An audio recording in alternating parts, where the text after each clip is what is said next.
Good morning, everyone. I'm going to tell you a story. It was a dark and stormy night. A woman was sitting down in the comfort of her home, feeling safe, having a meal, when suddenly there was a commotion at her gate. 10 to 12 rowdy men, not in the best condition, were banging at the gate, threatening to climb over, demanding that her husband comes onto the road to meet them. The security guard didn't know what to do. The woman was all alone in the house. She should have been terrified. But just then, two heroes appeared. They weren't big, strong men. Neither were they commandos armed with guns. They were two small, furry creatures. They ran to the gate, barking, standing guard.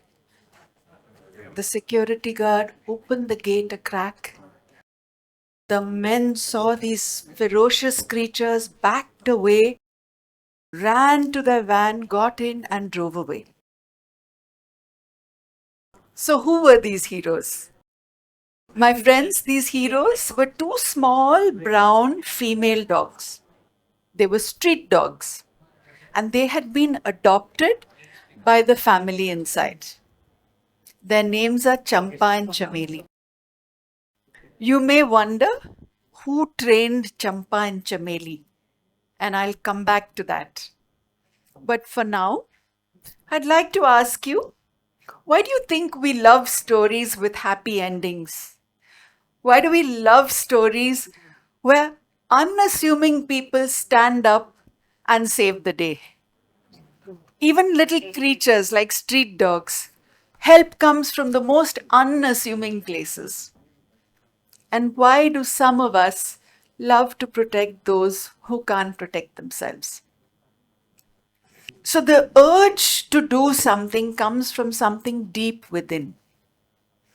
For me, it happens when I see some injustice or I see something that's suffering, and I'm driven with a wave of empathy to do something about it. In my youth, like so many of you, I wanted to change the world.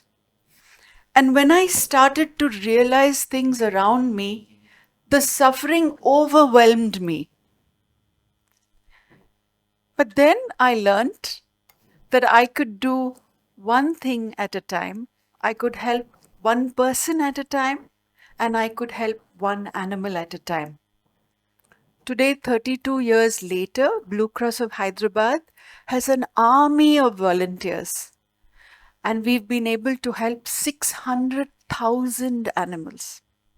So while the future may draw a lot of questions for you, how will my career go? Will I have a job? What will happen? I thought I can contribute with three words that are important to me: realize, reflect, and reform. So let's begin with realize. When I moved to Hyderabad,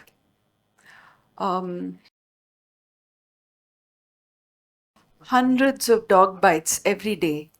Across the city, dogs with rabies were biting people. The state was very bad.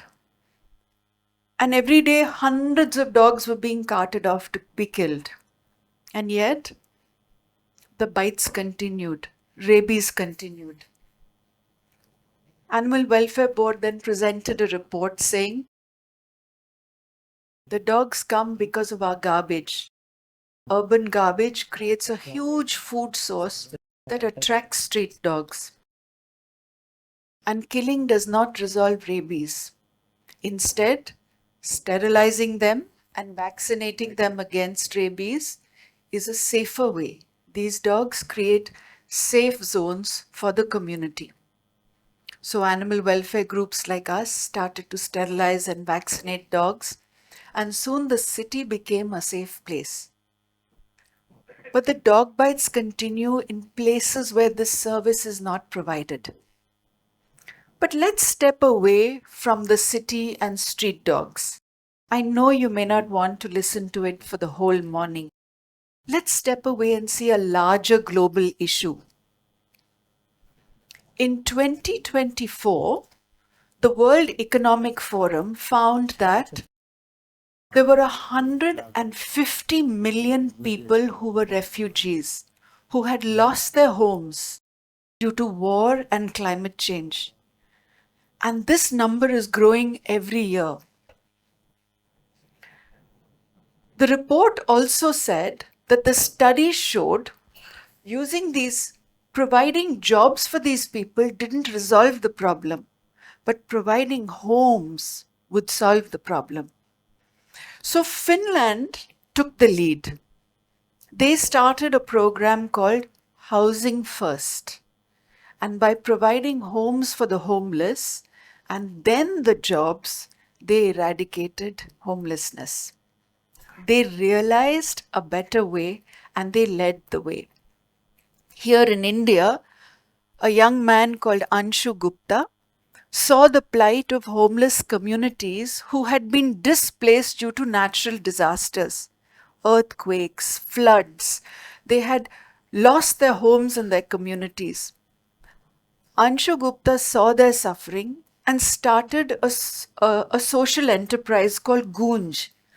And Goonj provides work with dignity for these communities to rebuild their homes. He realized there was a better way. This brings us to the next word, reflect. Reflection is necessary to shift the awareness about the world around us and to change it into fruitful action. Often we see suffering and we get overwhelmed. We may see homelessness. We may go to an orphanage and feel a little uncomfortable. We may see something on the news and feel terrible. And then the discomfort makes us run away. If you can hold on to the discomfort and face it with courage, you will find a wave of empathy follows the discomfort. It takes courage to wait for discomfort to subside, and it takes courage to channel that empathy into meaningful action. The world needs an army of people who are brave enough to change discomfort into empathy and empathy into action. A young girl, like many of you, Malala Yousafzai, she saw girls in her country struggling without education. She was brave and she took action. And today, thanks to Malala, hundreds of girls have access to education. She reflected on what was around her and she took action. Reflection helps us see the big picture. And the big picture shows us where we need to take action. The big picture also takes us to the next step, which is reform. Reform is personal. It's personal because it's the moment you realize something must change.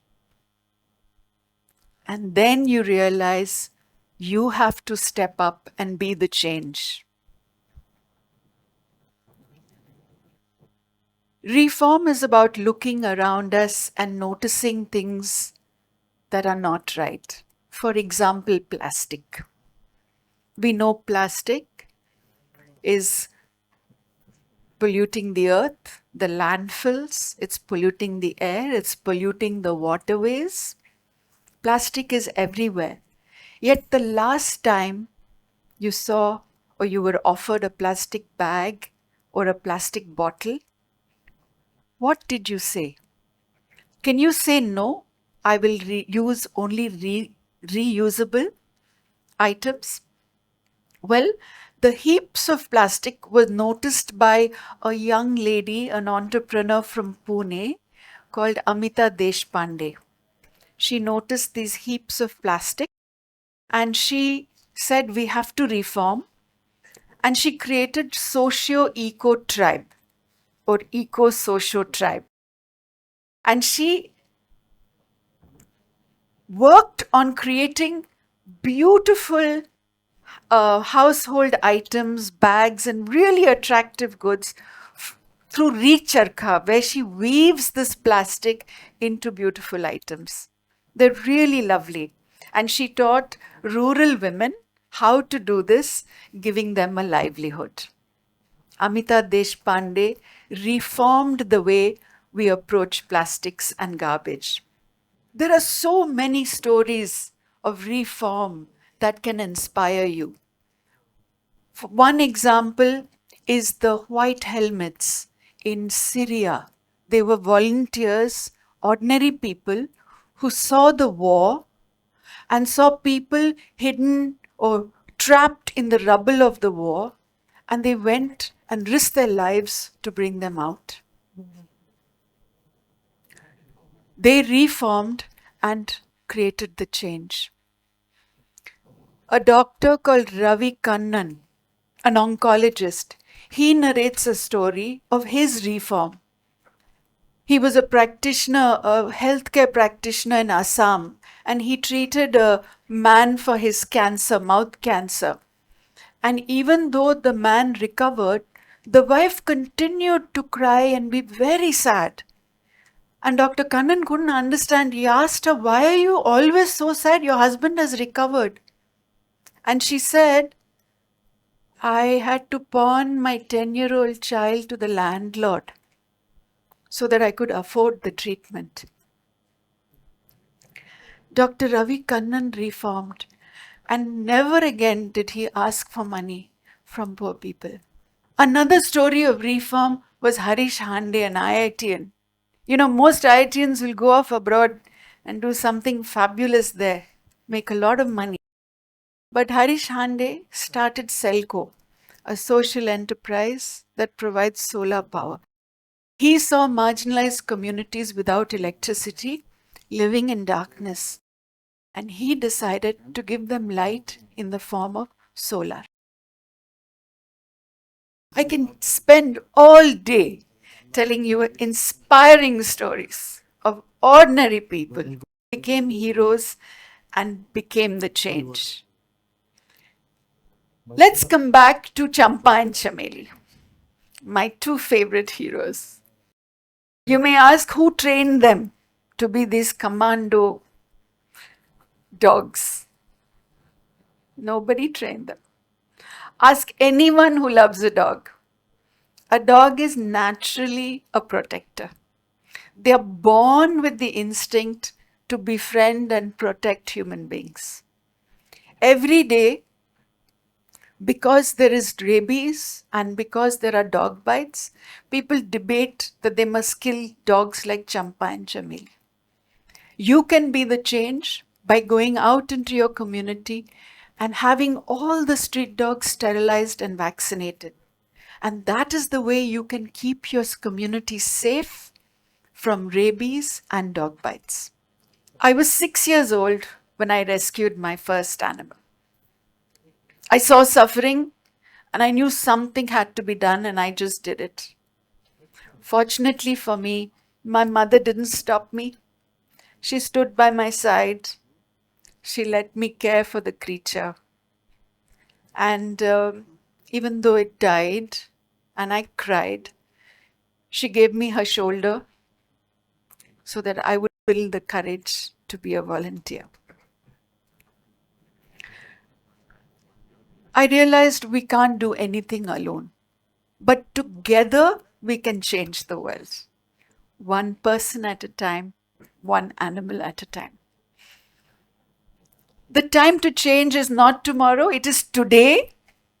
And so I will leave you with 3 questions. What is the one thing you realize in your surrounding, about the reality you live in that makes you uncomfortable, that makes you think about a better way? What is the one thing that you can reflect on in your life and be the change? And what is the one thing that you can reform and mobilize an idea for a positive revolution and take others with you? The time to change is now, not tomorrow. Thank you.